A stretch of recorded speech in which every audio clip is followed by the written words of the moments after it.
Assalamualaikum warahmatullahi wabarakatuh. Perkenalkan, nama saya Amanah Farah dengan NIM 231252290 akan mempresentasikan inovasi teknologi dalam dunia medis.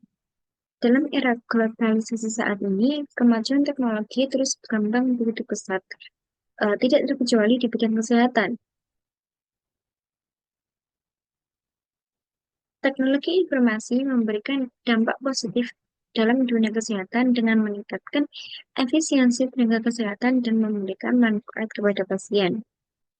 Perkembangan berbasis teknologi informasi dalam bidang kesehatan bertujuan memberikan layanan kesehatan dengan kecepatan, ketepatan, dan ketelitian yang lebih baik bagi masyarakat.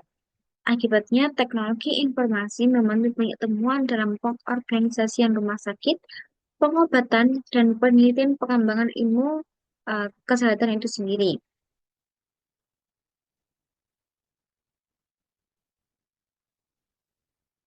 Ini perbedaan dari bentuk dan instrumen teknologi informasi. Bentuk adalah wujud fisik atau digital dari teknologi informasi yang digunakan dalam sistem pelayanan kesehatan.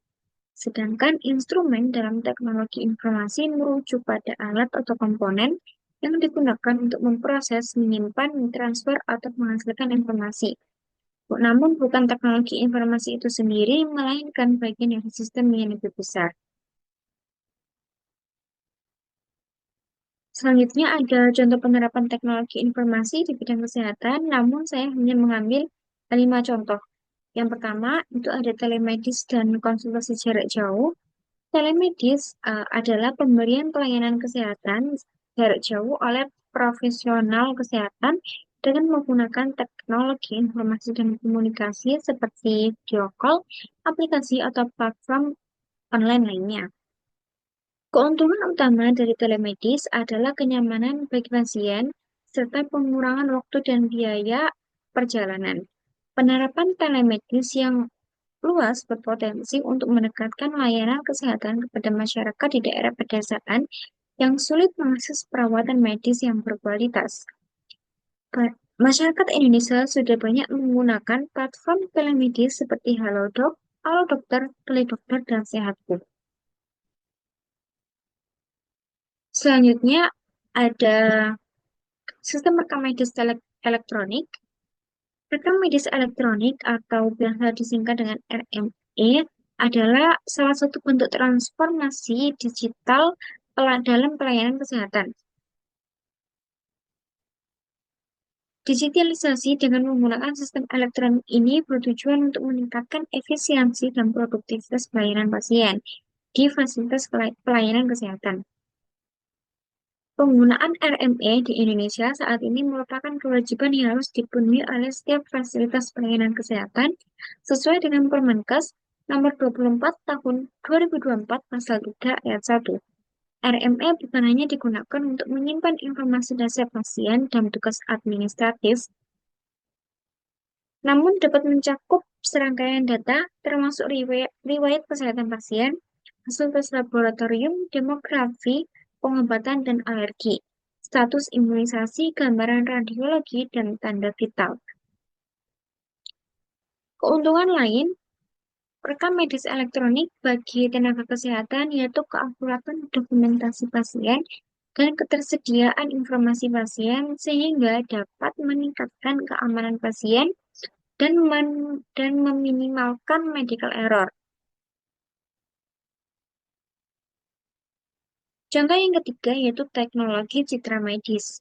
Teknologi citra medis adalah berbagai teknik dan proses yang menggunakan mesin untuk menghasilkan gambar visual tubuh manusia atau bagian-bagiannya untuk tujuan klinis seperti mendiagnosis penyakit, memantau perkembangan pengobatan, dan perencanaan terapi. Dengan munculnya teknologi pencitraan medis yang inovatif, penyedia layanan kesehatan dapat menganalisis dan mendiagnosis penyakit dengan lebih akurat. Ini juga membantu meningkatkan kualitas diagnosis dan perawatan pasien. Selanjutnya ada beberapa contoh dari citra medis, yaitu pertama MRI, yaitu memberikan informasi detail tentang organ, tulang, otot, dan pembuluh darah di dalam tubuh tanpa menggunakan radiasi penion, sehingga sangat berguna untuk mendiagnosis berbagai kondisi pasien, seperti diagnosis infeksi, tumor, hingga masalah seperti neurologis, sehingga membantu dokter dalam menentukan pengobatan yang tepat. Yang kedua ada USG atau ultrasonografi memberikan berbagai informasi, termasuk gambaran organ, jaringan, dan pembuluh darah di tubuh, serta pemantauan kondisi janin selama kehamilan. Selanjutnya adalah sinar X. Informasi yang didapat dari pemeriksaan ini adalah gambaran internal tubuh yang membantu dokter mendiagnosis masalah pada tulang, organ, serta mendeteksi keberadaan benda asing atau peradangan.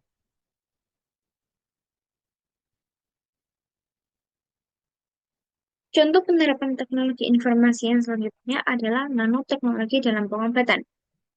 Nanoteknologi adalah salah satu inovasi paling revolusioner dalam bidang kesehatan dengan menggunakan partikel berukuran nano. Ilmuwan dapat menciptakan obat-obatan yang lebih efektif dan target spesifik. Tujuan dari nanoteknologi secara umum yaitu mendiagnosis akurat dan mengobati seefektif mungkin tanpa efek samping dengan penghantaran obat yang terkontrol dan disesuaikan. Eh, Contoh penerapan nanoteknologi yang paling signifikan adalah pengobatan kanker. Pemanfaatan nanopartikel dalam terapi kanker bertujuan untuk meningkatkan bioavailabilitas dan distribusi obat, memperbaiki targeting dan rilis obat ke sel kanker, sehingga diharapkan dapat meningkatkan efikasi dan mengurangi efek samping. Teknologi informasi di bidang kesehatan yang terakhir adalah telerobotik surgery. Telerobotik surgery atau operasi dengan jarak jauh adalah suatu bentuk pembedahan yang menggunakan sistem robotik yang dikendalikan dari jarak jauh. Dalam prosedur ini, ahli bedah dapat melakukan operasi dengan menggunakan konsol yang terpisah dari pasien, yang memungkinkan mereka mengendalikan instrumen dan robotik dengan presisi tinggi. Salah satu contoh yang paling terkenal adalah sistem Da Vinci dan Bugoras.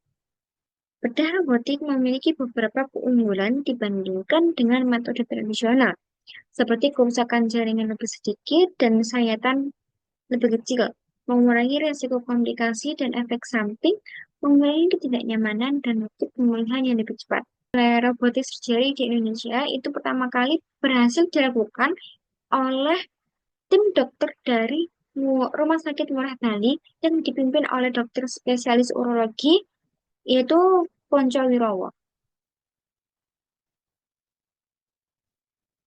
Berikut adalah daftar pustaka yang saya gunakan.